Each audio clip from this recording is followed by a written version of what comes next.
বলা হয় বাঘে মানুষে নাকি এক ঘাটে জল খায় সুন্দরবনে। সারা পৃথিবীর মধ্যে রয়্যাল বেঙ্গল টাইগারের দেখা মেলে এই চত্বরে। শতাধিক ছোট ছোট দ্বীপ, অজস্র খাঁড়ি, সুন্দরী, গড়ান, গেওয়ার, ম্যানগ্রোভ অরণ্য আর হিংস্র জন্তু সুন্দরবন এসব নেই। কিছুটা বাংলাদেশে, বাকিটা ভারতে। তবে গত বেশ কয়েক বছর ধরেই এখানকার মানুষের কাছে একটু যেন অচেনা হয়ে যাচ্ছে সুন্দরবন।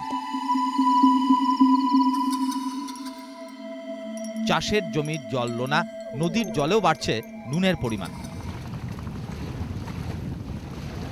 কোর এরিয়া মানে যেখানে বাঘের বাস, সেখানেও হুড়হুড় করে বাড়ছে নোনা জলের পরিমাণ। আর গরমও বাড়ছে পাল্লা দিয়ে। ক্ষুধার্ত হয়ে উঠছে জোয়ার।